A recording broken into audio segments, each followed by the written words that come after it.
सभी विद्यार्थियों को वंदे मातरम।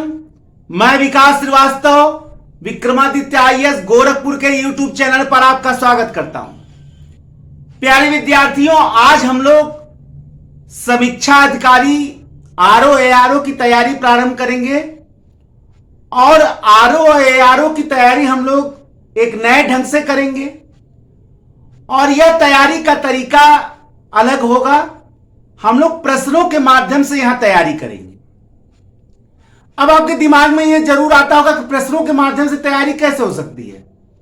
देखिए, प्रश्नों के माध्यम से हम लोग नए प्रश्न भी लेंगे और पुराने समीक्षा अधिकारी में आए प्रश्नों को भी लेंगे और प्रश्न का स्वरूप कुछ ऐसा रखा जाएगा ताकि जो सिलेबस के जितने भी चैप्टर हैं, जैसे अगर हिस्ट्री है तो एंशिएंट हिस्ट्री के जितने चैप्टर हो गए, इंडस वैली से लेकर लास्ट तक प्रश्नों को देखा जाएगा।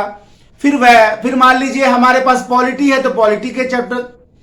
कोशिश यह किया जाएगा कि प्रश्नों के माध्यम से हम लोग सिलेबस को समेटें, जो प्रश्न हमारे मन में उठ रहे हैं उनको हल किया जाए, उनका विश्लेषण किया जाए, नए प्रश्नों को जानने का प्रयत्न किया जाए और कठिन प्रश्नों को हल करने का तरीका जाना जाए। कैसे एग्जामिनेशन हॉल में प्रश्न आते हैं उसको जाना जाए, प्रश्नों को कैसे हल करना है इसको जाना जाए, प्रश्न कहां से आते हैं इसको जाना जाए, प्रश्नों को किस प्रकार से शुद्धतम रूप से हम एग्जामिनेशन हॉल में हल कर सकते हैं इसको जाना जाए, सिलेबस कहां कहां से ज्यादा प्रश्न आते हैं इसको जाना जाए। इन सारे चीजों का अध्ययन अपने हम इस लेक्चर के तहत प्रारंभ करेंगे और मैंने इस लेक्चर का प्रारंभन भी इसीलिए किया है ताकि अपने इस लेक्चर के माध्यम से मैं ज्यादा से ज्यादा बच्चों तक अपनी बात पहुंचा पाऊं और जो भी कुछ अनुभव के द्वारा मैंने लिया है उसको आप तक दे पाऊं ताकि आप समीक्षा अधिकारी में बहुत आसानी से सिलेक्शन ले सकें। इसीलिए लेक्चर दिया गया है ताकि ऐसा विद्यार्थी जिसके पास तैयारी का कोई साधन नहीं है, कोचिंग नहीं है, धन नहीं है, वो आसानी से घर बैठकर तैयारी कर सके। तो आज हम लोग शुरू करने जा रहे हैं हिस्ट्री से, क्योंकि सबसे ज्यादा हिस्ट्री से प्रश्न आते हैं तो हम लोग हिस्ट्री को लेंगे। हिस्ट्री में हम लोग एंशिएंट हिस्ट्री से प्रारंभ करेंगे, एंशिएंट, मेडिवल और मॉडर्न पूरा, और जितने प्रश्न आए हैं वो तो हम लेंगे ही लेंगे, नए प्रश्न भी लेंगे और प्रश्नों के माध्यम से वो पूरे चैप्टर को हम लोग एक एक चैप्टर का समझने का प्रयत्न करेंगे। प्रश्न लेना तो मात्र एक माध्यम है, बताना पूरा सिलेबस का विश्लेषण करना है। जो चीज उसमें समझने वाले तथ्य हैं उनको समझना है, जिन तथ्यों का विश्लेषण करना है उनको विश्लेषण करना है। ठीक है, तो आइए हम लोग इसको एक एक करके चैप्टर से प्रारंभ करते हैं। सबसे पहले हम लोग एंशिएंट हिस्ट्री का प्रश्न लेंगे और एंशिएंट हिस्ट्री के जितने भी प्रश्न लगभग आए होंगे, महत्वपूर्ण प्रश्नों को लिया जाएगा और हल किया जाएगा। एक प्रश्न आया है समीक्षा अधिकारी में, कौन सा स्थल प्रागैतिहासिक चित्रकला से संबंधित है। इस प्रश्न को कई बार पूछा गया है और प्रागैतिहासिक चित्रकला से यह बहुत इंपॉर्टेंट प्रश्न है। अब प्रश्न आ सकता है औरंगाबाद आ सकता है या भीमबेटका आ सकता है, कार्ले आ सकता है, अजंता आ सकता है, एलोरा की गुफाएं आ सकती हैं। इतने सारे विकल्प दिए हैं, तो सबसे जो निकटतम उत्तर होगा वो रायसेन मध्य प्रदेश में स्थित जो भीमबेटका है। भीमबेटका प्रागैतिहासिक, देखिए, और जितने स्थल हैं वो निश्चित ही ऐतिहासिक काल के स्थल हो सकते हैं और वहां भी चित्रकला के साक्ष्य मिले, लेकिन ये जो प्रश्न पूछ रहा है वो प्रागैतिहासिक काल यानी मध्य पाषाण काल से वहां के तथ्य पाए गए।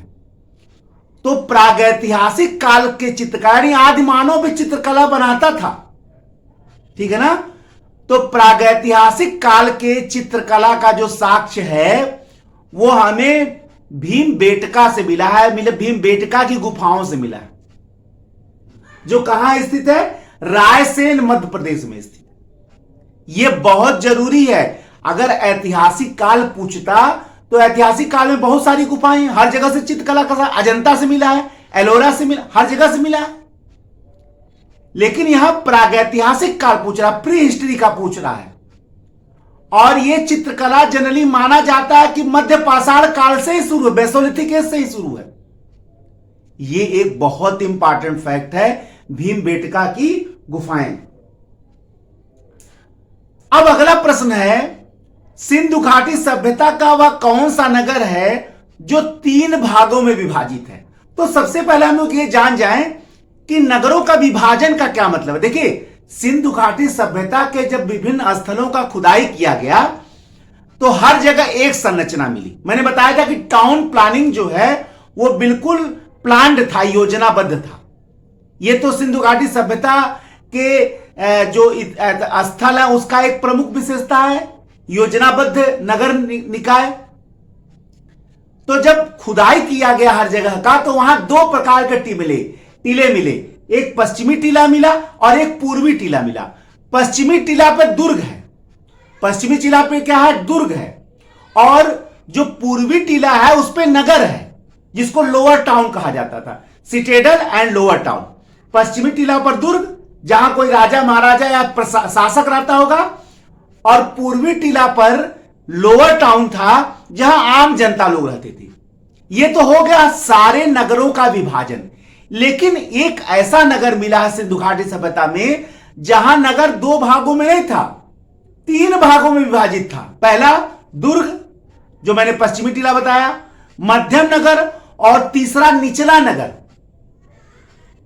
यह एक बहुत बड़ी विशेषता है। और ये जो टाउन प्लानिंग था, दुर्ग, मध्यम नगर और निचला नगर, ये यूरोपीय किलों के समान था। यूरोपीय शक्तियां जब इनकी किलेबंदी देखती हैं, इस नगर योजनाबद्ध 3 भागों में बटा हुआ दिखता है, तीनों का अलग अलग दुर्गीकरण था और चारों और अंतिम रूप से तीनों को एक ही दुर्ग में बांटा गया था, एक ही दुर्ग में घेरा गया था। तीनों की अलग अलग दुर्गबंदी और अंतिम में घेरा जो तीनों को लेकर घेर रहा था। यह उस समय के इतिहास के लिए एक आश्चर्यजनक साक्ष्य था। कहां से मिला है? धौलावीरा से मिला है। गुजरात के कच्छ में स्थित धौलावीरा मोहनजोदड़ो से नहीं मिला है, लोथल से नहीं मिला है, कालीबंगा से नहीं मिला है, हड़प्पा से नहीं मिला है, बल्कि कहां से मिला? धौलावीरा। बल्कि आजादी के बाद धौलावीरा के खोज ने सिंधु घाटी सभ्यता के इतिहास में एक नया आयाम गढ़ा है। जो लोग ये मानते थे कि हड़प्पा और मोहनजोदड़ो जुड़वा राजधानी था, अब तो बहुत लोग यह भी कहने लगे हैं कि गुजरात के कच्छ में स्थित धौलावीरा ही राजधानी था, क्योंकि वहां का प्लानिंग तो सबसे अलग है, 3 भागों में विभाजित है। और वैसे भी सिंधु घाटी सभ्यता के जो सबसे ज्यादा स्थल मिले हैं वो गुजरात से ही तो मिले, लगभग 200 स्थल। तो डेंसिटी तो गुजरात में है। तो यह भी कहा जा सकता है कि सिंधु घाटी सभ्यता का जो प्रमुख जो क्षेत्र था या प्रमुख जो सभ्यता थी तो गुजरात में थी। ठीक है ना? तो गुजरात के कच्छ में स्थित धौलावीरा सिंधु घाटी सभ्यता का एकमात्र ऐसा स्थल है जहां नगर 3 भागों में विभाजित था, दुर्ग, मध्यम नगर और निचला नगर। अगला प्रश्न है, सिंधु घाटी सभ्यता का वह कौन सा स्थल है जहां पर हाथी दांत का पैमाना मिला है? हाथी के दांत का पैमाना मिला जिसे नाप तौल किया जाता था। तो उत्तर होगा लोथल। लोथल एक ऐसा जगह है जहां से हाथी दांत का पैमाना मिला। बहुत इंपॉर्टेंट प्रश्न है, यह समीक्षा अधिकारी में आ चुका है और आगे भी आएगा, इसलिए आप इसको बहुत बढ़िया से याद करिए। अगला एक प्रश्न है, जरा मिलान के लिए है, जरा उसको हम लोग मिलाया जाए, देखा जाए कि कैसे वो मिलेगा। ठीक है ना? आइए एक प्रश्न देखा जाए। अगला जो प्रश्न है, ऋग्वेद, सामवेद, यजुर्वेद और अथर्ववेद। ठीक है? ऋग्वेद का जो संबंध है वो स्तोत्रों एवं प्रार्थनाओं से है। अभी मैं सब आपको जरा इसको बढ़िया से समझाऊंगा, पहले इसको समझ लीजिए। ऋग्वेद का संबंध स्त्रोतों और प्रार्थनाओं से है। सामवेद का संबंध जो है वो कर्मकांड से है। यजुर्वेद का संबंध जो है सामवेद के लिए आगे कर्मकांड दे रखा है, यजुर्वेद के आगे दे रखा है संगीतमय स्त्रोत, संगीतमय स्त्रोत दे रखा है, और अथर्ववेद के सामने जो दे रखा है तंत्र मंत्र एवं वशीकरण, तंत्र मंत्र एवं वशीकरण। ठीक है, अब इसको मिलान करना है, ये अलग लाइन है और ये अलग लाइन, और इसको मिलान करना है कि इसमें से कौन मिलता है। ठीक है, अब देखिए ऋग्वेद का संबंध सीधा साधा स्त्रोतों और प्रार्थनाओं से है, तो ये तो पहला तो इससे मिल ही गया, इसमें कोई दो राय नहीं है। ठीक है ना, क्योंकि ऋग्वेद मैंने आपको बताया था कि ऋग्वेद जो है उसमें देवताओं को प्रसन्न करने के लिए स्तुतियों का संग्रह है, देवताओं को प्रसन्न करने के लिए स्तुतियों का संग्रह है। तो ऋग्वेद में तो स्तोत्रों और प्रार्थनाओं का संग्रह है ही है। इसके बाद सामवेद, सामवेद में क्या है? सामवेद में ऐसे मंत्रों का संकलन किया गया है जिनको गाया जा सके, संगीत के 7 स्वरों का उल्लेख भी इसी में है। ठीक है ना, और सामवेद को भारतीय संगीत का जनक भी कहा जाता है, और सामवेद के ज्यादातर मंत्र जो हैं वो ऋग्वेद से ही लिए गए हैं। कुछ मंत्रों को अगर छोड़ दिया जाए तो ज्यादातर, लेकिन उसमें गेय मंत्र हैं। गेय मंत्र का मतलब जिनको गाया जा सके, तो क्या हो जाएगा? संगीतमय स्त्रोत। तो सामवेद का संबंध किससे हो जाएगा? संगीतमय स्त्रोत से हो जाएगा। ठीक है, अगला है यजुर्वेद। यजुर्वेद में यज्ञ संबंधी विधि विधान का वर्णन है। यज्ञ संबंधी विधि विधान एवं कर्मकांड, राजसु यज्ञ, वाजपेय यज्ञ, अश्वमेघ यज्ञ, सौत्रामणि, बहुत सारे यज्ञों का वर्णन है, उनके विधि विधान और कर्मकांड का वर्णन है। तो यजुर्वेद का संबंध किससे हो जाएगा? कर्मकांड से संबंधित हो जाएगा। अथर्ववेद मानव जीवन को सुखी बनाने के लिए तंत्र मंत्र, जादू, टोना टोटका, औषधि, इन सब का उल्लेख किसमें किया गया है? अथर्ववेद में। इसको क्या कहते हैं? तंत्र मंत्र एवं वशीकरण। तो अथर्ववेद का संबंध किससे हो जाएगा? तंत्र मंत्र एवं वशीकरण से हो जाएगा। देखिए, भले एग्जाम में कितना भी कठिन पेपर आ जाए, लेकिन यदि आपका कॉन्सेप्ट क्लियर होगा, अगर आपका कॉन्सेप्ट क्लियर होगा तो सारे प्रश्न बौने साबित हो जाएंगे। चाहे वो पीसीएस में आए हुए, चाहे आईएएस में आए हुए, कोई मतलब नहीं है इससे। इससे कोई मतलब नहीं है कहीं आता हो प्रश्न। आप प्रश्न देखकर डरते क्यों हैं? क्योंकि आपको यह लगता कि आपका कॉन्सेप्ट क्लियर नहीं है, या आपको यह लगता कि हमारी तैयारी पूरी नहीं है। अगर आपका कॉन्सेप्ट क्लियर हो और आप पूरे रूप से स्पष्ट जानकारी रखते हो विषय का, अपने क्षेत्र का, ठीक है, तो आपके लिए कोई प्रश्न मायने ही नहीं रखता है कि वो कठिन है या सरल है। ठीक है, अब जो व्यक्ति ये जान रहा है कि गेय मंत्रों का संकलन सामवेद किया गया है, तो संगीतमय स्त्रोत दिया तो मिल नहीं ना उससे। जो व्यक्ति ये जानना कि यजुर्वेद में कर्मकांड का वर्णन है, तो कर्मकांड को मिलान कर देगा। जादू तो मानव जीवन को सुखी बनाने के लिए तंत्र मंत्र का उल्लेख कहां है? जाहिर सी बात है, अथर्ववेद में है। अभी मैंने बताया जादू तंत्र मंत्र। तो जिस दिन आप कॉन्सेप्ट को अपने क्लियर रखेंगे, पहले हमारी इस बात को हमेशा याद रखिएगा कि कॉन्सेप्ट क्लियरेंस ही एग्जामिनेशन हॉल में आपको सफलता दिलाता है। आप लाख तथ्यों को याद कर लीजिए, लाख आप पीडीएफ पढ़ लीजिए, लाख आप एनसीईआरटी पढ़ लीजिए, लाख आप नामी नामी किताबें पढ़ लीजिए, कोई मतलब नहीं है जब तक आप अपने कॉन्सेप्ट को क्लियर नहीं करेंगे। मैं तो सबसे अच्छा किताब वही मानता हूं जो आपका कॉन्सेप्ट क्लियर कर दे। गिने गिनाए किताब पढ़कर अगर आपको यह लगता है, किसी टॉपर ने बता दिया कि फला किताब बहुत अच्छा है और आपने उसको पढ़ लिया, बहुत सारे तो ऐसे किताब हैं जो ऑब्जेक्टिव प्रश्नोत्तर को बताएं कि मैंने इसको पढ़कर टॉप कर गया। कैसे टॉपर हो सकते हैं? कैसे टॉपर हो सकते हैं? ठीक है ना, इसलिए आप लोग अपना दिमाग चलाइए। देखिए, मैं अपने सारे लेक्चर में ही बात करता हूं कि आप अपना दिमाग, आपको ईश्वर ने बहुत ज्यादा बुद्धिमान बनाया है। आप अगर आईएएस पीसीएस समीक्षा अधिकारी तैयारी करने आ रहे हैं, कोई साधारण स्टूडेंट नहीं है आप, तो आपको अपना बुद्धि खुद लगाना पड़ेगा। फला टॉपर, फला राइटर, फला किताब, फला कोचिंग क्या कहता है, इस सब से छोड़ दीजिए। आप अपने बारे में क्या कर रहे हैं इसको छोड़ सोचिए, ठीक है। अपना दिमाग आप खुद लगाइए कि हमारी समस्या को कौन दूर कर रहा है, और अगर आपकी समस्या नहीं दूर हो रहा है, हम यहां इस लेक्चर को क्यों ला रहे हैं? प्रश्नोत्तर के तो लाखों, सैकड़ों, हजारों लेक्चर जो है मौजूद है यूट्यूब पर, बहुत सारे हैं मौजूद है, और बड़े बड़े डिजिटल बोर्ड पर किए हैं। लेकिन डिजिटल बोर्ड या कहीं किए हो, कॉन्सेप्ट कितने से क्लियर होता है ये ना जरूरी है। हम इसी साधारण बोर्ड पर आपको पढ़ा के आपका कॉन्सेप्ट क्लियर कर दे, वो बढ़िया है। हम बहुत ज्यादा डिजिटल बोर्ड लगा दे, लाखों रुपए खर्च कर दे, आपको मूर्ख नहीं बनाना है। अब हम 4 ही क्वेश्चन बताएं, लेकिन उसका कॉन्सेप्ट आपको क्लियर करें। दिन भर में आप एक क्वेश्चन पढ़िए, लेकिन वो समझ में आ जाना चाहिए, उसका कॉन्सेप्ट क्लियर हो।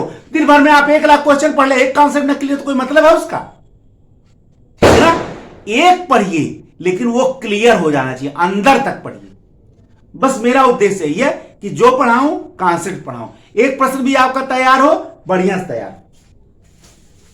अगला जो प्रश्न है बहुत इंपॉर्टेंट प्रश्न है, और वो कई बार मैंने देखा है, कई बार जो है वो आया हुआ है।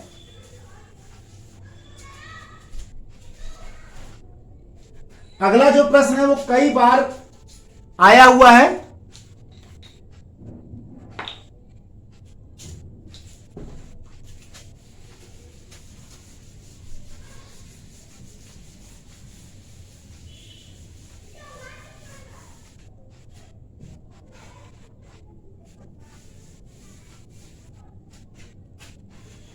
यम और नचिकेता, नचिकेता और यम का संवाद, नचिकेता और यम का संवाद किस उपनिषद में वर्णित है? नचिकेता, नचिकेता और यम का संवाद, और यम का संवाद, ये किस उपनिषद में वर्णित है? सबसे पहला है बृहदारण्यक उपनिषद, बृहदारण्यक उपनिषद, बृहदारण्यक उपनिषद है, छांदोग्य उपनिषद है, छांदोग्य उपनिषद है, फिर तीसरा है मनसी है, कठोपनिषद है, कठोपनिषद है, और डी है केनोपनिषद है। अब आपको यह बताना है कि नचिकेता और यम, ये कहा, ये बहुत एग्जाम में आ चुका है, लेकिन बच्चे पहले यही नहीं जानते कि नचिकेता कौन थे। देखिए, नचिकेता एक ऋषि थे, और वो ऋषि वाजश्रावा, ऋषि वाजश्रावा के पुत्र थे। ऋषि वाजश्रावा ने एक यज्ञ किया और अपना सर्वस्व दान करने का एक मन बनाया कि सब कुछ दान करेंगे। लेकिन जब यज्ञ समाप्त हो गया तो ऋषि वाजश्रावा जो है अपना सब कुछ दान करने लगे, लेकिन दान में वो निम्न चीजों को दान करे। जैसे एक गैया देने लगे, वो बीमार गैया देने लगे, तो उनका जो पुत्र था जिसका नाम था नचिकेता, वो नाराज हो गया कि पिताजी आपको अच्छी चीज ना दान देना चाहिए, सब उल्टा सीधा चीज क्यों दान दे रहे हैं? तो उन्होंने कहा कि भाई हम तो दान दे रहे हैं, ये सब चीजों दान दे रहे हैं, जो भी है हमारे पास हम दान दे रहे, कहने अच्छी चीजों को दान करिए, आपके पास तो बहुत धन धान्य है। तो उन्होंने कहा कि, तो उन्होंने पूछा दान क्या होता है? पिता ने बोला भाई दान जो दे रहे हो दान, कहे नहीं, दान का मतलब है जो सबसे प्रिय वस्तु उसको दान कर दीजिए, ठीक है? तो कहा कि ठीक है पिताजी, मैं आपका सबसे प्रिय वस्तु, नचिकेता ने अपने पिता से कहा कि मैं सबसे प्रिय वस्तु हूं आपका, मुझे दान कर दीजिए। लगे जोर देने, तो उनके पिता के मुंह से निकल गया, वज्रश्रावा से, ऋषि वज्रश्रावा के मुंह से निकल गया कि जाओ, मैंने तुमको यम को दान किया। भाई बच्चा है, जबरदस्ती बार बार कह रहा था कि आप हमको दान करिए, दान करिए। उनके मुंह में से निकल गया कि मैंने तुमको यम को दान कर दिया, यमराज को दान कर दिया, जाओ। अब जब यमराज को दान करने की बात हो गई तो वो अपने पिता की आज्ञा मान लिए और पहुंच गए हम लोग। 3 दिन बाहर बैठे रहे। यमराज आए, वो प्रसन्न हो गए। प्रसन्न होने को कहा उन्होंने कि अपने पिता की इतनी पितृभक्ति करते हो, उनके आदेश से तुम यमलोक चले आए। जीते जी नचिकेता को पहला जिज्ञासु व्यक्ति भी कहा जाता है, और जीवित सशरीर वो कहां पहुंच गए? यमलोक पहुंच गए। और यमराज उनसे प्रसन्न हुए, कहे भाई 3 वरदान मान लो। और उसी वरदान के दौरान नचिकेता को भगवान यमराज ने आत्मा का रहस्य बताया कि आत्मा अजन्मा है, शाश्वत है, नित्य है, इसका न जन्म होता है न इसका मृत्यु होता है। पूरा आत्मा का रहस्य बताया। तो ये वही नचिकेता है। और नचिकेता और यम का जो संवाद है वो कठोपनिषद में है। किसमें है? यजुर्वेद से संबंधित है। ये कठोपनिषद किससे संबंधित है? यजुर्वेद से, कृष्ण यजुर्वेद से। ध्यान से देखिए एक प्रश्न में 10 प्रश्न है। एक प्रश्न में 10 प्रश्न हो जाते हैं। तो आप अगर बढ़िया से देखिए, मैं इस लेक्चर को लाने का कारण यही है। प्रश्न उत्तर श्रृंखला में बहुत इंटरेस्ट मैं नहीं रखता हूं। मैं तो कॉन्सेप्ट क्लियरेंस में महत्व आदर रखता हूं। मैंने लेक्चर सारे आप देखे यूट्यूब पर, लेकिन मैं इसको लाया इसलिए हूं ताकि आपके कॉन्सेप्ट क्लियर, प्रश्नों के माध्यम से कॉन्सेप्ट क्लियर हो जाए। तो कठोपनिषद में जो कृष्ण यजुर्वेद से संबंधित है उसमें यम और नचिकेता का संवाद का वर्णन है, जिसमें वो आत्मा के रहस्य के बारे में बताते हैं। तो याद रखिएगा, यम और नचिकेता का संबंध किसमें वर्णित है? कठोपनिषद में वर्णित है। ये आपको हमेशा याद रखना है और हमेशा आपको समझना। और ये प्रश्न बहुत इंपॉर्टेंट है। और ये भी मैं बता दूं कि जितने फैक्ट मैंने बताया है, आईएएस जैसे परीक्षाओं में गद्यात्मक प्रश्न में 4-5 फैक्ट दे देगा उठा के, कहेगा निम्नलिखित में से कौन सही है कौन सही नहीं है। तब तो आपको उस समय जो है उसको जितनी कहानी में बताया, अगर वो कहानी आपको याद रहेगा तब आप आराम से उसको कर ले जाएंगे। ठीक है ना? इसलिए आपको पूरी चीजों को विस्तार से समझना चाहिए। इसलिए मैंने इस प्रश्न को लिया ताकि आज मैं विस्तार से इस प्रश्न को समझा पाऊंगा। ठीक है ना? वैदिक कर्मकांड के तहत होता क्या था? होता, ठीक है ना? वैदिक कर्मकांड का संबंध में होता क्या था?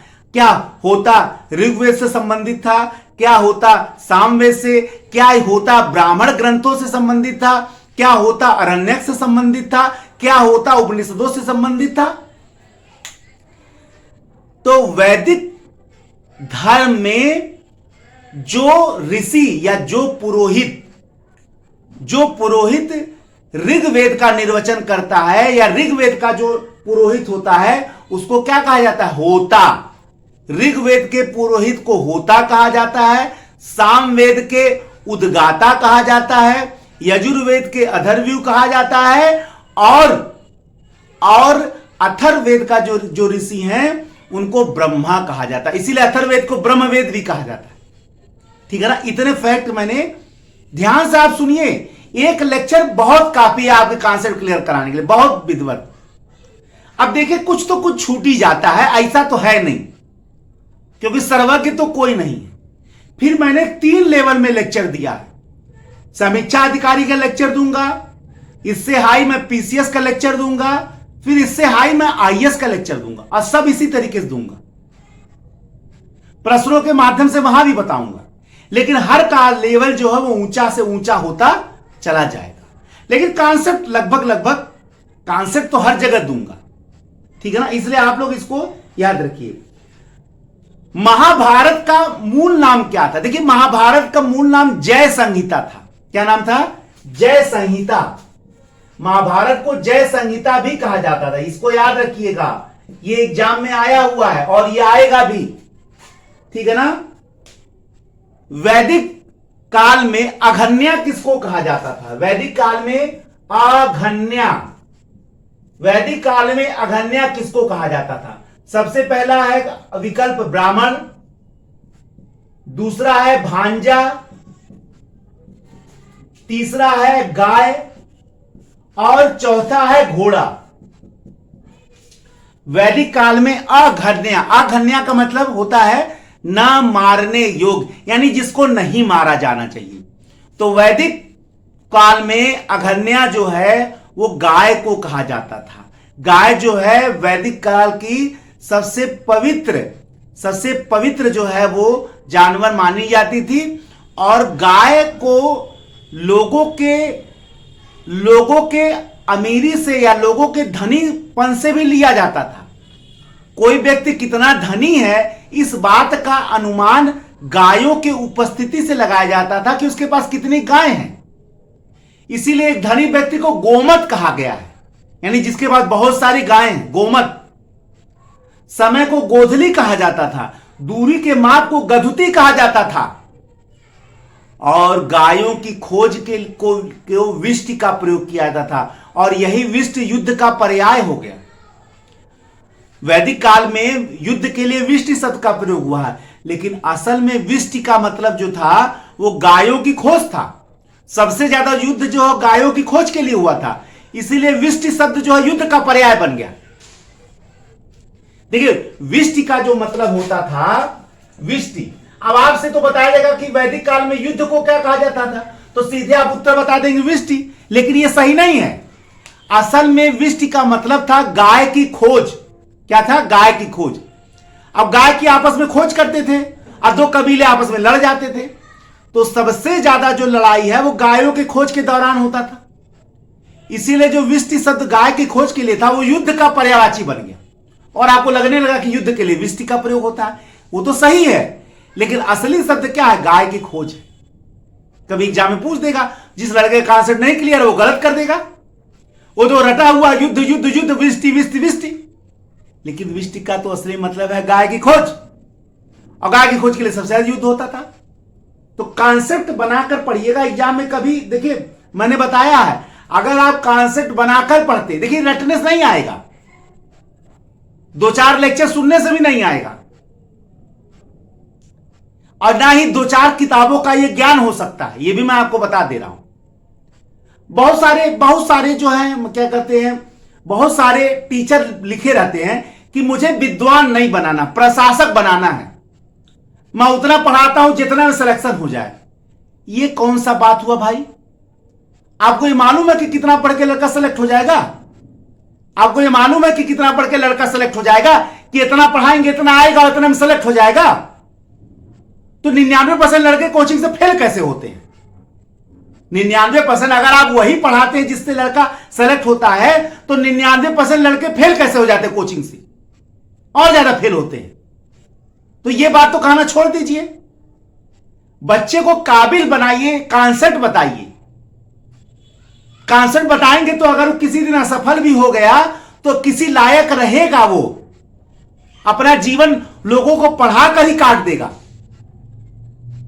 केवल आप उतना पढ़ाएंगे जिससे वो प्रशासक बने, कितना ज्ञान वो अपने पास ग्रहण कर रख पाएगा और कितने लोगों का भला कर पाएगा? तो जीवन तो बर्बाद हो जाएगा। इतना हल्का ज्ञान नहीं लेना है आईएएस की तैयारी में। पेपर तो अभी आईएएस का आया है इस बार, प्रारंभिक परीक्षा का। हल्ला मच गया। हल्ला कैसे मच गया भाई? क्या आईएएस के पेपर कभी सरल आता था क्या? हमेशा कठिन आता था। कुछ और कठिन आ गया? मैं कहां कह रहा हूं नहीं कठिन आया। 2-4 मैं अपने लेक्चर में बार बार बताता हूं, किताबों की उतनी जरूरत है जितने से आपका कॉन्सेप्ट क्लियर हो जाए, जिसने में आप विषयों को अच्छे ढंग से समझ लें। इतनी किताबों की जरूरत नहीं है कि केवल आप सिलेक्शन ले ले, और कैसे पता कितने सिलेक्शन हो जाएगा, ये भी तो नहीं क्लियर है। उतना पढ़ के कुछ लोग हो गए, उतना पढ़ के आधा ज्यादा फेल हो गए। मैं बार बार आप लोगों को यही बताने का प्रयत्न यहां करता हूं कि आप कॉन्सेप्ट क्लियरेंस पर जोर दीजिए। ये मत देखिए कि दुइया किताब में कॉन्सेप्ट क्लियर होगा। अगर 4 किताब लग जाएगा तो आप नहीं पढ़ेंगे क्या? 5 किताब लग जाएगा आप नहीं पढ़ेंगे क्या? हम कहते 10 किताब लग जाएगा। जब बात अस्तित्व का है तो किताब गिनना है क्या?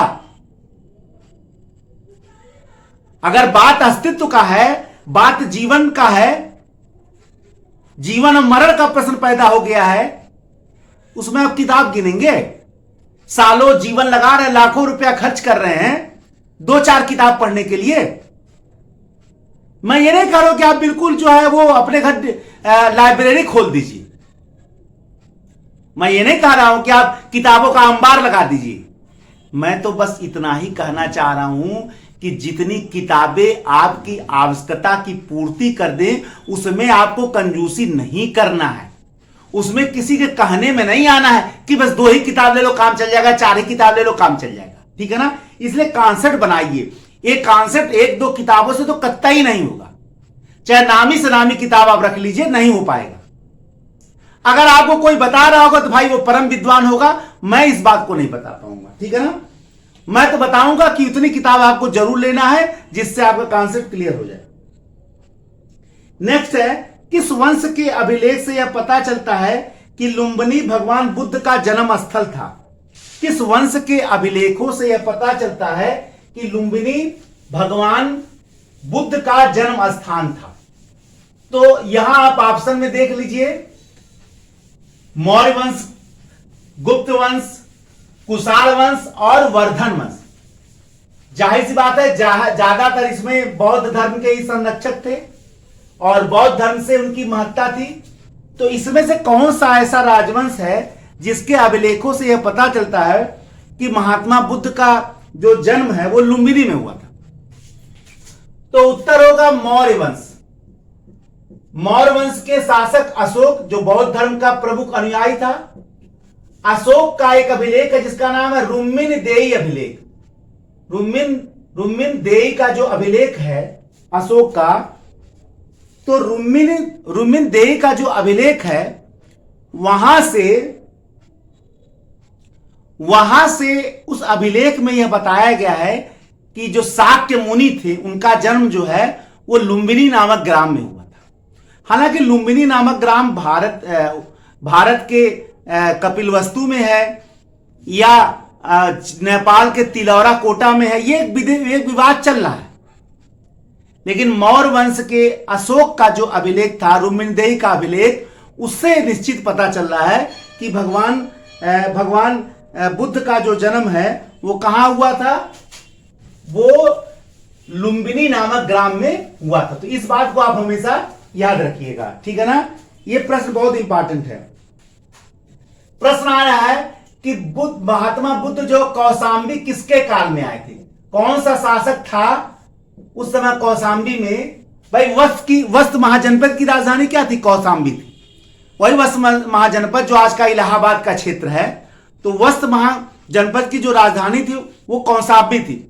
तो प्रश्न यह आया है कि महात्मा बुद्ध किस शासक के काल में कौशाम्बी आए थे? तो ऑप्शन है शतानिक, उदयन, बोधि और निचक्षु।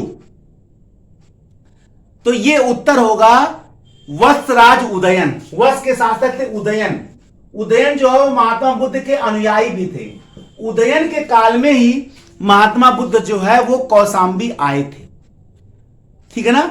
माना यह जाता है कि जब हस्तिनापुर गंगा नदी के बाढ़ में बह गया तो हस्तिनापुर के राजा निचक्षु ने कौशाम्बी नामक नगर बसाया और अपनी राजधानी वहां पर ले गए। यह वही कौशाम्बी है जो वस्त महाजनपद की क्या है? राजधानी है। हस्तिनापुर जब गंगा नदी में डूब गया, बह गया गंगा नदी के बाढ़ में, तो हस्तिनापुर के राजा निचक्षु ने क्या किया? हस्तिनापुर के राजा निचक्षु ने कौशाम्बी बसाया और अपनी राजधानी वहीं ले गए। ये वही कौशाम्बी है जहां का राजा कौन सा? वत्सराज उदयन था। अगला प्रश्न है कि सारनाथ की जो बुद्ध की भूमि स्पर्श मुद्रा की जो मूर्ति है, भूमि स्पर्श मुद्रा की मूर्ति, भूमि स्पर्श मुद्रा की मूर्ति, भूमि को स्पर्श, जो एक शुचिता का, शुद्धता का प्रतीक माना जाता है। भूमि स्पर्श की मुद्रा जो है महात्मा बुद्ध की शुचिता यानी शुद्धता का प्रतीक माना जाता है। तो भूमि स्पर्श मुद्रा की जो मूर्ति है महात्मा बुद्ध की सारनाथ में पाई गई है। भूमि स्पर्श माने भूमि को स्पर्श कर रहे हैं ऐसे झुककर। भूमि स्पर्श मुद्रा की जो मूर्ति है महात्मा बुद्ध की, वो किस काल से संबंधित है? तो उत्तर होगा गुप्त काल से संबंधित है। ठीक है ना? गुप्त काल में भूमि स्पर्श मुद्रा का मूर्ति जो है वो बनाया गया था, जो बुद्ध के शुचिता यानी शुद्धता का प्रतीक माना जाता है। ठीक है ना? धरती से वो आह्वान शुचिता के लिए कर रहे थे। नेक्स्ट है बौद्ध धर्म में चैत्य और विहार। बौद्ध धर्म में चैत्य और विहार का क्या मतलब था? ठीक है ना। चैत्य और विहार, चैत्य बौद्धों का निवास स्थल, विहार बौद्धों का पूजा स्थल। चैत्य बौद्धों का पूजा स्थल, विहार बौद्धों का निवास स्थल। चैत्य बौद्धों का विचार विमर्श स्थल, विहार बौद्धों का निवास स्थल। अब इसमें से कौन सा ऑप्शन सही है? देखिए चैत्य जो है, ध्यान से सुनिएगा, चैत्य का मतलब होता है चिता संबंधी। चैत्य का मतलब क्या होता है? चिता संबंधी। देखिए चैत्यों का निर्माण किया गया था बुद्ध, जब महात्मा बुद्ध की मृत्यु हुई तो जब उनको जला दिया गया, जब उनको जलाया गया तो उनके अवशेष को 8 भागों में बांटा गया। कोई हड्डी ले गया, कोई पैर का ले गया, कोई नाक का, अलग अलग हड्डियां ले गए और 8 ले जाकर समाधि स्थल बनाए। हड्डी रखकर उनका समाधि स्थल, जो अवशेष थे उनके, उसको रखकर समाधि स्थल बनाया गया। उस समाधि स्थल को चैत्य कहा गया और उसी का पूजा करने लगे लोग, उसी का पूजा करने लगे। तो बौद्धों का जो पूजा स्थल है वो चैत्य है और बौद्धों का जो निवास स्थल है उसको विहार कहते हैं। याद रखिएगा, चैत्य माने पूजा स्थल, विहार माने निवास स्थल, जहां वो बौद्ध रहते थे। क्लियर है? याद रखिएगा, ये कॉन्सेप्चुअल प्रश्न था इसीलिए मैंने इसको लिया। सप्तपर्णी गुफा, सप्तपर्णी गुफा में बौद्ध धर्म की कौन सी संगीति हुई थी? बौद्ध धर्म की प्रथम संगीति, बौद्ध धर्म की द्वितीय संगीति, बौद्ध धर्म की तृतीय संगीति, बौद्ध धर्म की चतुर्थ। क्वेश्चन को थोड़ी सा मैं उलटा कर दिया हूं। बौद्ध धर्म की कौन सी संगीति जो है वो सप्तपर्णी गुफा में हुआ था? तो उत्तर होगा प्रथम बौद्ध संगीति। प्रथम बौद्ध संगीति का जो आयोजन है 483 ईसा पूर्व में, जिस साल बुद्ध की मृत्यु हुई थी, उसी काल में बौद्ध धर्म की प्रथम संगीति का आयोजन हुआ था राजगृह के सप्तपर्णी गुफा में, राजगृह के, और जिसके अध्यक्ष थे महाकश्यप। और उस समय जो मगध का सम्राट था वो कौन था? अजात शत्रु था। ठीक है ना। ये पूरा फैक्ट याद रखिएगा। प्रथम बौद्ध संगीति में सप्तपर्णी गुफा में हुआ था, राजगृह के अध्यक्ष महाकश्यप थे, और जो इसके उस समय मगध का सम्राट था वो कौन था? अजात शत्रु था। वल्लभी विश्वविद्यालय बहुत नामी विश्वविद्यालय था, और मैं आपको बताऊं वल्लभी विश्वविद्यालय जो है बड़ा नामी इस मामले में भी था कि यहां जो पढ़ के विद्यार्थी यहां से निकलते थे वो उस समय प्रशासनिक अधिकारी होते थे ज्यादातर, बहुत नामी जगह माना गया है। तो वल्लभी विश्वविद्यालय किस राज्य में स्थित था? बंगाल में, बिहार में, उत्तर प्रदेश में, मध्य प्रदेश में, गुजरात में। तो गुजरात के काठियावाड़ में वल्लभी विश्वविद्यालय संबंधित था, जो बौद्ध धर्म की हीनयान शाखा से संबंधित था। और किसी दिन एग्जाम में आ जाए कि कहां के विद्यार्थी प्रशासनिक अधिकारी नियुक्त होते थे, तो वल्लभी विश्वविद्यालय के हुआ करते थे। याद रखिएगा इसको, बहुत कॉन्सेप्चुअल प्रश्न बता रहा हूं। अब आईएएस में अब हर एग्जाम में देखिए प्रतिस्पर्धा अब कठिन हो गई है। तो प्रतिस्पर्धा जब कठिन हो गई तो कठिन प्रश्न भी पूछा जाएगा भाई, बहुत ज्यादा संख्या में लोग भाग ले रहे हैं ना, तो इसलिए आप लोगों को कठिन प्रश्न के लिए हमेशा तैयार रहना पड़ेगा। इसीलिए मैं कठिन से कठिनतम प्रश्न भी ले रहा हूं कभी कभी, ताकि जो है आपकी तैयारी बढ़िया से हो। पूरे मनोयोग से कई बार देखिए आप इसको। जब आप देखिए तैयारी करने वाला जो लड़का है वो निश्चित ही समझेगा इस बात को, और अगर बढ़िया से पढ़ेगा तो आरओ की तैयारी कोई बहुत बड़ी चीज नहीं है। इसीलिए रखा गया है ताकि विस्तार से आपको पढ़ाया जा सके। अगला है मिलान करने के लिए लकुलिस। एक तरफ दार्शनिकों का नाम दे दिया गया है, जैसे लकुलिस, नागार्जुन, लकुलिस, नागार्जुन, भद्रबाहु और गोसाल। इधर दार्शनिकों का नाम दिया है और इधर उनका सिद्धांत दिया, मिलान करना है। आजीवक, दूसरा है शून्यवाद, ठीक है ना। पाशुपत और अगला है जैन। एक एक करके जरा देखिए। लकुलिस, लकुलिस कौन थे? लकुलिस को भगवान शिव का 28वां अवतार माना गया है। और शैव धर्म का जो सबसे पुराना संप्रदाय था पाशुपत संप्रदाय था। तो पाशुपत संप्रदाय के संस्थापक लकुलिस को माना जाता है, जिनको भगवान शिव का 28वां अवतार भी कहा जाता है। ठीक है ना। इनका जन्म गुजरात के कयावरोहण में हुआ था। गुजरात के एक में देख लीजिए कितने फैक्ट बता रहा हूं। ये एक किताब से या मैं रट के नहीं बता सकता हूं इसको। पहले तो आप इसको समझ लीजिए कि जो व्यक्ति रटेगा और किताब से पढ़कर और रट के वो आपको नहीं बता पाएगा। ये इसीलिए मैं आपसे बताता हूं ना कि अगर आपको कॉन्सेप्ट क्लियर करना है तो वो एक दो दिन का एक दो किताब से नहीं होगा। आपको इसके लिए अध्ययन ज्यादा करना पड़ेगा। और अगर आप ऐसा कर लेंगे तो प्री उरी जो आप बहुत आजकल आप लोगों को बताया जा रहा है कि बड़ा कठिन हो गया, ऐसा कुछ है नहीं। देखिए कठिन तो कठिन है, तो इसका मतलब क्या हम उसको पहाड़ मान के बैठे रहें? हमें भी तो उससे ऊपर निकलना है ना, हमें उसको ओवरटेक करना है। There is always room at the top. ऊंचाई पर हमेशा जगह खाली होता है, आप ऊंचाई पर पहुंच जाइए। तो लकुलिस पाशुपत संप्रदाय के संस्थापक थे। दूसरा होगा नागार्जुन। नागार्जुन बौद्ध धर्म के महायान शाखा के माध्यमिक संप्रदाय के संस्थापक थे। माध्यमिक शून्यवाद, माध्यमिक शून्यवाद। इन्होंने अपने ग्रंथ प्रज्ञा परमिता सूत्र में शून्यवाद की थ्योरी दिया था। ये शून्यवाद के लिए जाने जाते हैं। और आइंस्टीन से सैकड़ों वर्ष पहले थ्योरी ऑफ रिलेटिविटी इन्होंने दिया था। शून्यवाद का मतलब यहां क्या है? अवर्णनीयता। मैंने अपना एक लेक्चर पूरा बनाया है शून्यवाद पर, ठीक है ना।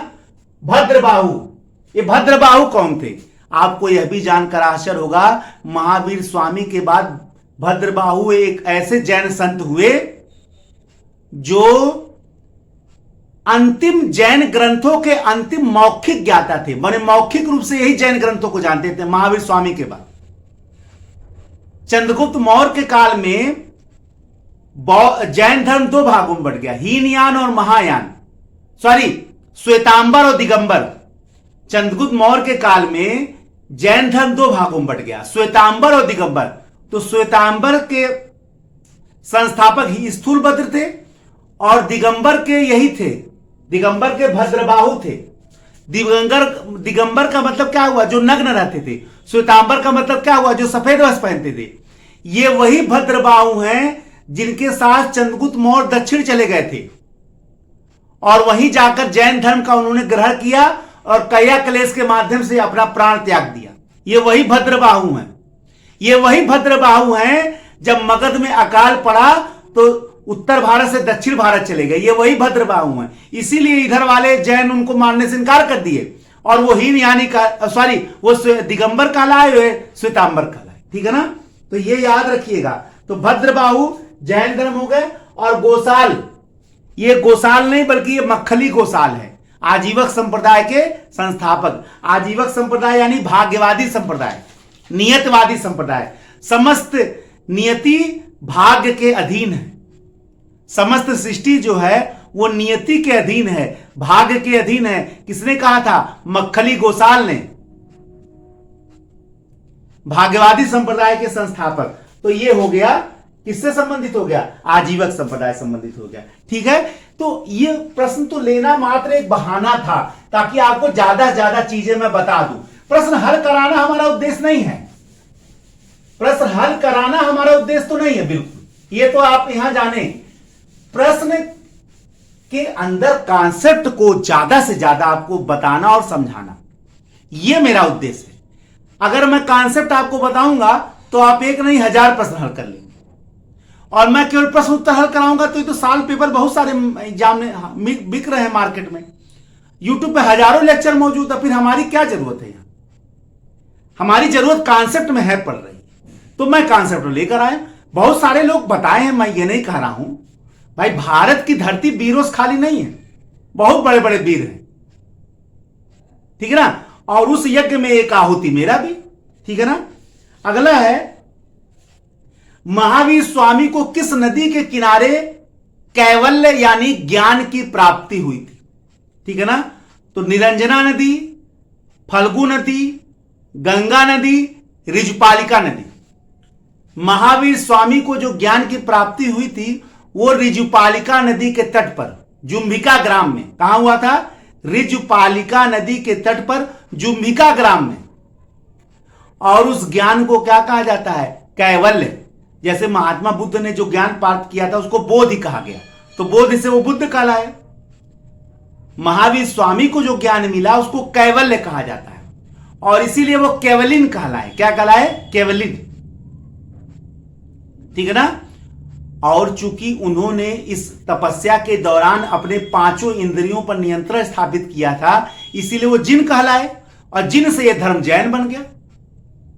जिन का मतलब क्या होता है? जिन का मतलब हुआ जो अपने पांचों इंद्रियों पर, आंख, कान, नाक, जीभ, त्वचा, ये 5 इंद्रियां हैं, सेंसरी आर्गन है जो अनुभव देती हैं। इन 5 सेंसरी आर्गन पर उन्होंने नियंत्रण स्थापित किया था और इसको क्या कहा गया? जिन। और जिन से यह धर्म जैन धर्म कहलाए।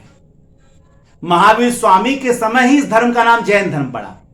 उसके पहले इसको निर्ग्रंथ कहा जाता था। क्या कहा जाता था? निर्ग्रंथ कहा जाता था। तो कैवल्य की प्राप्ति महावीर स्वामी को कहां हुआ? ऋजुपालिका नदी के तट पर, जो जैन धर्म के 24वें तीर्थंकर थे और अंतिम तीर्थंकर थे। पहले संस्थापक कौन थे? ऋषभ देव थे, लेकिन 24वें तीर्थंकर जिन्होंने जैन धर्म को संगठित किया वो कौन थे? महावीर स्वामी थे। उत्तर प्रदेश का कौन सा स्थल है जो जैन और बौद्ध दोनों के लिए महत्वपूर्ण है? तो वो है कौशाम्बी। इलाहाबाद के निकट जो स्थल है कौशाम्बी, जो वश की राजधानी कौशाम्बी था, वश महाजनपद का, वो स्थल जो है वो जैन धर्म के लिए भी महत्वपूर्ण है, बौद्ध धर्म के लिए। महात्मा बुद्ध यहां आए थे और बौद्ध धर्म का एक महत्वपूर्ण जो विहार है घोषिताराम का विहार। घोषिताराम का जो विहार है वो यहीं पर है। अब बुद्ध ने यहां उपदेश भी दिया था, तो बौद्ध धर्म से संबंधित हो गया। फिर जैन धर्म से बहुत महत्वपूर्ण है क्योंकि यहां पे एक स्थल पाया गया प्रभास गिरी, जो पदम प्रभु, जो जैन धर्म के 6ठे तीर्थंकर थे, पदम प्रभु, उनसे संबंधित है। तो कौशाम्बी स्थित प्रभास गिरी जो जैन धर्म के 6ठे तीर्थंकर पदम प्रभु से संबंधित है, तो ये जैन धर्म से संबंधित हो गया और बौद्ध धर्म से भी संबंधित हो गया। तो कौशाम्बी जो है, यह प्रश्न बहुत इंपॉर्टेंट है कि उत्तर प्रदेश का वो कौन सा स्थल है जो जैन और बौद्ध धर्म को समान रूप से महत्वपूर्ण है। अगला है नैनार कौन थे? देखिए, नैनार जो हैं वो दक्षिण भारत के शैव संत थे, यानी जो संत भगवान शिव के धर्म का प्रचार कर रहे थे दक्षिण भारत में, उनको नैनार कहा गया। और जो संत भगवान विष्णु का प्रचार कर रहे थे उनको अलवार कहा गया। 12 अलवार संतों का उल्लेख है और 63 नैनार संतों का उल्लेख है। ठीक है ना। तो दक्षिण भारत के नैनार जो हैं वो शैव संत थे। बेसनगर का अभिलेख, बेसनगर का जो अभिलेख था उसका संबंध हेलियोडोरस से है। अब ये हेलियोडोरस कहां का निवासी था? तो सबसे पहले हम लोग ये समझ लें कि हेलियोडोरस कौन था। देखिए, हेलियोडोरस जो है वो तक्षशिला का यवन शासक था जिसका नाम था एंटियालकीड्स, क्योंकि इस समय इंडो ग्रीकों का भारत पर शासन हो गया था। तो तक्षशिला का शासक था एंटियालकीड्स। ठीक है ना। तो उसने शुंग शासक भागभद्र के दरबार में अपना एक राजदूत भेजा जिसका नाम था हेलियोडोरस। हेलियोडोरस भारत आया और उसने भागवत धर्म अपना लिया। वसुदेव को ध्यान में रखकर, वसुदेव जिसके देवता माने जाते हैं, भागवत धर्म अपना लिया। और उसने बेसनगर, ठीक है ना, बेसनगर में एक गरुड़ स्तंभ की स्थापना की। वासुदेव भागवत संप्रदाय का एक गरुड़ स्तंभ बनाया। यह माना जाता है कि जो बेसनगर का गरुड़ स्तंभ है विदिशा का, वो भागवत धर्म का प्रथम प्रस्तर स्तंभ है। पत्थर का बना पहला स्तंभ जो है वो बेसनगर का गरुड़ स्तंभ है, जिसकी स्थापना किसने किया था? हेलियोडोरस। हेलियोडोरस कौन था? तक्षशिला के राजा एंटियालकीस्ट का राजदूत था जो शुंग शासक के दरबार में आया था। क्लियर हो गया। तो कहां का रहने वाला हो गया? तक्षशिला। अब बताइए, ये प्रश्न उनके लिए कठिन है जो रटे हैं। जो ये जान रहे हैं कि हेलियोडोरस को किसने भेजा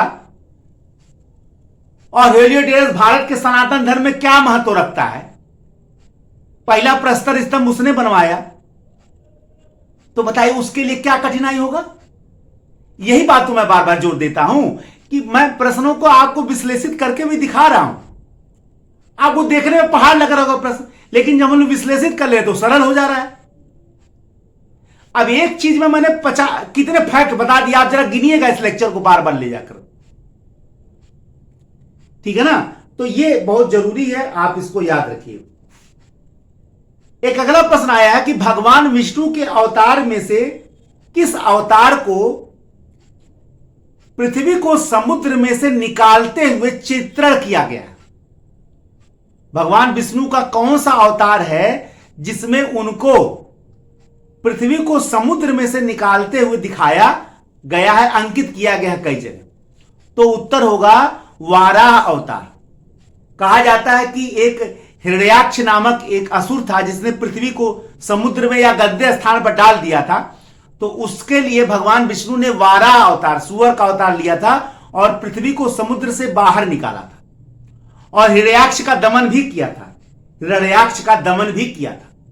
तो वाराह अवतार जो है वो भगवान विष्णु का इसीलिए कई जगह अंकित किया गया है, पृथ्वी को समुद्र से या गंदे स्थान से निकालते हुए दिखाया गया है, ठीक है ना। उनको वाराह का अवतार लेना पड़ा, ठीक है ना। तो ये एक महत्वपूर्ण प्रश्न है, याद रखिएगा, ठीक है। ये यहां तक मैंने आज आपको स्पष्ट रूप से बता दिया है और जितने क्वेश्चन महत्वपूर्ण थे वो मैंने आपको बताया है। मैं प्रश्न नए भी लूंगा और पुराने भी लूंगा। मेरा उद्देश्य केवल और केवल आपका कॉन्सेप्ट क्लियर कराना है, क्योंकि मेरा यह मानना है कि अगर कॉन्सेप्ट से आपने एक प्रश्न पढ़ा तो आप 100 प्रश्न हल कर सकते हैं। यह मेरा मानना है और इसी विचारधारा पर चलकर मैं समीक्षा अधिकारी की पूरी तैयारी आपकी करवाऊंगा प्रश्नों के माध्यम से। तैयारी का बिल्कुल एक नया रूप, ठीक है। आपको कितना अच्छा लगा कमेंट के माध्यम से जरूर बताइएगा। कोई सुझाव होगा वो भी बताइएगा। एक शिक्षक के रूप में मैं हमेशा मौजूद हूं। नए लेक्चर में इसी के सीरीज में भी फिर मिलूंगा। तब तक के लिए जय हिंद, जय भारत, वंदे मातरम, धन्यवाद।